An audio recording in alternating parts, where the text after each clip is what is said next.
Okay, everybody, Stephen Key here.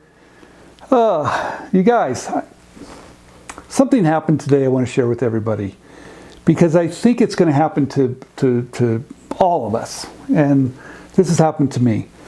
We get real excited. We put together a great sales sheet, list of companies, file PPAs, and sure enough, we send it into a company, and we don't know what's going on. And now I know I've probably done this video before, but I've got to tell you, you have to be patient. Please, please be patient. Because once you get your product into one of these companies, it's no telling how long it's going to take for them to get the right people in the room to take a look at what you have.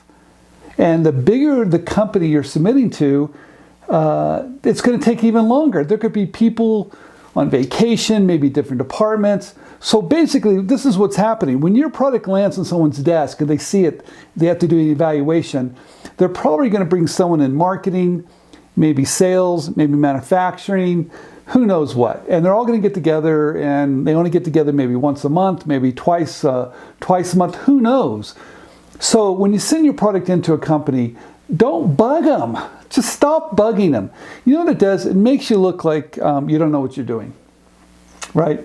And they want to make sure they want to work with you. So if you keep on bugging them, you know, you're going to leave this impression that you really don't want to leave, that you might be a pain in their rear end. So don't do that. Be patient. What you can do is just ask them right up front, what is their process? How long does it take for them to get back to you? So you're not waiting by the phone, and you're not thinking that because you haven't heard back that maybe they're taking your idea or something crazy like that. But I remember when I first started out, sure enough, I was one of those people that I was so impatient that I would send my sales sheet to them. I'd send it, you guys, it's really great. You can now just send it email. But when I was doing it back in the old days, I would send it next day FedEx. Right, that's right. You know how expensive that is to doing that? I don't want to go 2 days. I want it next day. That was ridiculous. My wife used to say, what are you doing? She thought I was crazy to do that. But I was so impatient, I wanted to know. And the next thing I would do, I'd call them the next day at 10 a.m. to see if they got it. Jeez, amateur. Don't do that. That's what I did. Don't do that. I stopped doing that once I landed in a company and kind of watched how they do it and realized, oh, geez, once I started working with some of these companies and realizing this whole thing takes some time, and they're not going to rush. No matter how much of in a hurry you are, they're not going to rush. And you cannot force them by saying another company's looking at it. Don't do that. That's only in the movies. So just realize it's going to take longer than you expect. Now, here's another thing that just happened. Sometimes this negotiation takes maybe a month, maybe 60 days. Sometimes it can go a lot longer.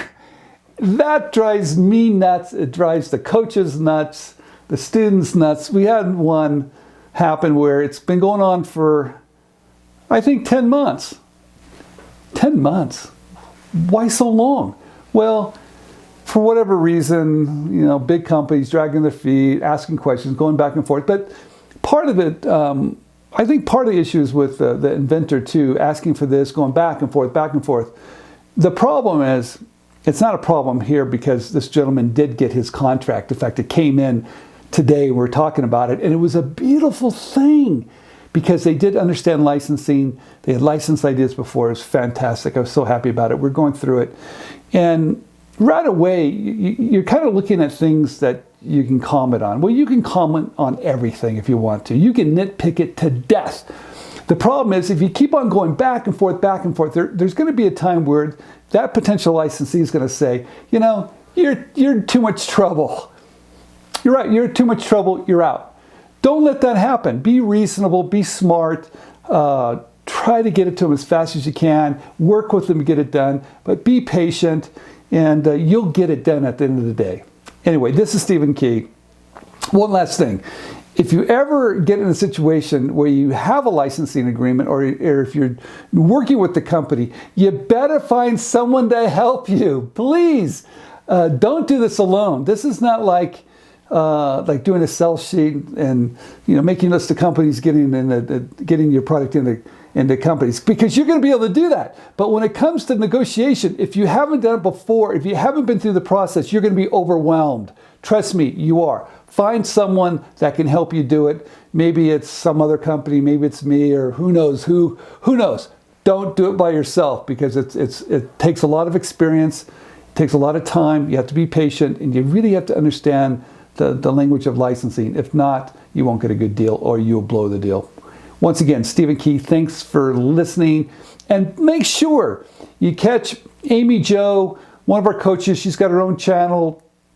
David Fidawa has got his own channel. Check it out. Those guys are fantastic. They're giving good advice. You'll love it. So get off the couch, get your ideas out there, play the game. Stephen Key, thank you very much. And I'm dressed warm right now because it's snowing outside. Anyway, thanks guys, and until next time.